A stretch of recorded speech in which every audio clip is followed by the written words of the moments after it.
Hello and welcome everybody to a brand new episode of r/MaliciousCompliance. My name's Ryan, the official host here on Reddit Voice, and I look forward to bringing you guys today's top stories. Before I do, however, I'd really appreciate it if you could hit that subscribe button, as well as make sure you got notifications turned on. That way you could stay up to date with all the latest and the greatest. Sweep the side alley until it's spotless? You got it, boss. A couple of summers ago, I took a part-time job as a server at a local pub/restaurant. I had a full-time job, so this was just for experience and to pick up some tip money on the side. The pub had been closed for a few years after the old owner couldn't afford it anymore. So when the new owners picked it up and got it ready for opening again, this town was pretty excited. It's a bit of a town landmark, right in the middle of our main street.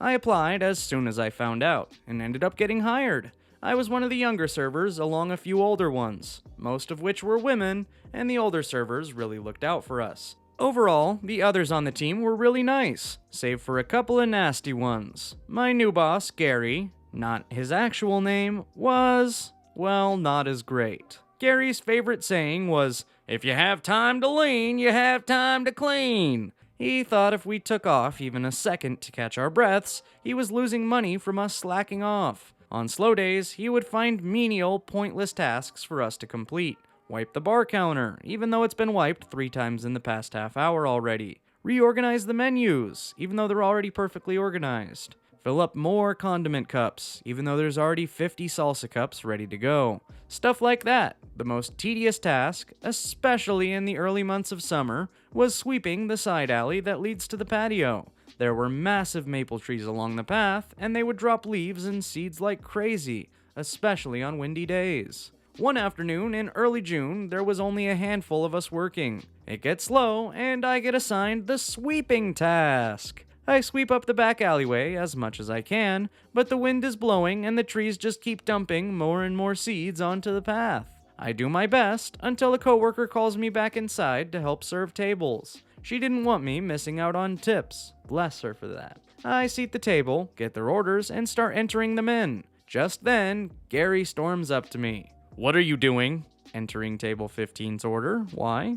"The side alley's a mess. I don't pay you to slack off." I swept up as much as I could before this table walked in. It's a really windy day. That's why it keeps getting full of leaves and seeds. You're more than welcome to check out the compost bin for how much I actually did sweep up. No. We don't finish things halfway here. You're gonna go back out there and finish your job. I want it to be spotless. Linda, not her real name, can take table 15. Gary then switched to table 15 from my account to Linda's, an older server's account. Linda and I got along great. She worked as both a server and a bartender and used to be a GM at another restaurant chain. She decided to join this team after her retirement as a part-time hobby. She taught me a whole lot while I worked there, and I'm grateful to have met her. "I'll hang on to your share of the tips. Best not to make Gary angry." I don't know why she sounds like she is, on the brink of being put in hospice, but we're gonna go with it. He really wants me to make it spotless. Does he know how impossible that is? I'd have to be out there all shift. That's when Linda gave me a smile, and the light bulb turned on in my head. I still had 2 hours left in my shift, and it was going to be right into dinner rush.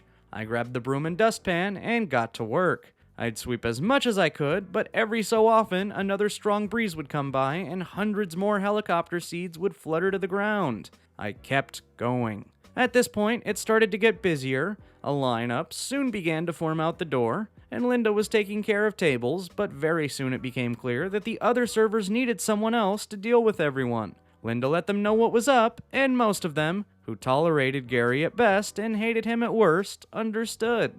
I just kept on sweeping. Like Sisyphus and the boulder, the task was never ending. I scooped up pile after pile after pile of leaves and seeds. To no avail. After 45 minutes or so, the side door opened suddenly to reveal a red-faced Gary. "Why aren't you in there serving customers?" Gestures at the alleyway. As if the gods themselves have heard the malicious compliance brewing, another strong breeze shook more seeds onto the partially cleared alley right in front of Gary's face. The look on his face was priceless. He told me, in a quieter voice, to get back inside and start taking orders. I handed the broom off to him, and he began to sweep, and sweep, And sweep. The other servers and I had a good laugh about it inside, and I managed to make decent tips that night. Gary realized he couldn't exactly fire me for following his orders perfectly, and ended up being more relaxed about the side alley. No one really cares about some leaves and seeds on the ground, so long as they're not obstructing anyone. I ended up working there for the rest of the summer before quitting. I hear the pub had to be passed on to new owners after Gary's disorganization got the better of him. My next shift, I found a broken broom in the garage. I'd like to think it's the work of Gary, red in the face and exhausted from battling against Mother Nature. Strict compliance leads to a company screwing itself. I worked for a major government contractor for a government agency. If I named the agency or location, it'd be pretty obvious to people with long memories and an axe to grind. I'd risen up through the ranks because I have good technical knowledge and I have a knack for seeing a big picture view of big projects and seeing potential problems. I was very good at what I did. Many managers didn't like me because I pointed out problem areas, over 75% accuracy, and I stated facts without regard for management politics. I didn't suck up. Some managers gave Fair-Haired Boy, a suck-up, credit for my work, which I'd done before Fair-Haired Boy was even working on the project. Then they desperately needed my technical expertise on a very large procurement, 8 digits. I wrote most of the technical specifications, identifying risk areas and the consequences of bad procurement decisions. Fair-Haired Boy dismissed my arguments as no big deal, and we can work around that. So management ignored me and ended up buying inadequate equipment. I was reassigned again, and Fair-Haired Boy was given what should have been my job, with a promotion and a big raise. My parting gift to the project managers was a detailed memo highlighting every technical problem that I foresaw in the development and how it could be avoided. It was a very long list of nearly 100 watch items, and they ended up hitting almost all of them. As usual, management ignored me. Due to company rules and a lot of prior excellent personnel performance reviews, management couldn't fire me immediately. But I could tell I was just being set up for termination. I was assigned to a job to work directly with the customer as a liaison, actually sitting in on the customer's site. Management figured I'd be an irritant and distract the customer from the company's issues. In the meantime, I'd keep our company informed about what the customer was saying behind closed doors. I was supposed to tell the customer what management wanted me to say was happening in the company. Management intended it to be a do-nothing job to keep me out of sight and out of mind. I don't do nothing jobs. I took it seriously, but after a couple of months, management told me in no uncertain terms that I was not permitted to answer the customer's questions about what was going on inside the company on the project, and that I was not permitted to talk at internal company meetings where the customer's needs were being discussed. I was muzzled and set up for failure, or so they thought. Now comes the malicious compliance that ended up with revenge. When asked by the customer, instead of X or Y is happening, my responses were pretty much like, I am not permitted to tell you whether or not project is significantly over budget, and management won't let me tell you whether or not the company is dropping design requirements for features A and B. I explicitly complied with management's directive of not answering the customer's questions, but I slipped in enough hints in my non-answers that the customer knew where to look and what questions to ask. The customer also kept meeting minutes and often recordings which always reflected what I didn't answer when it came to questions about the subject under discussion, which was technically the truth. This would be very critical later. Eventually, management couldn't hide that the project was way late and way over budget, which didn't surprise the customer thanks to my hints. The customer ripped the company a new one in their periodic contract performance review. Note, on government contracts, it's very difficult to get a low performance score.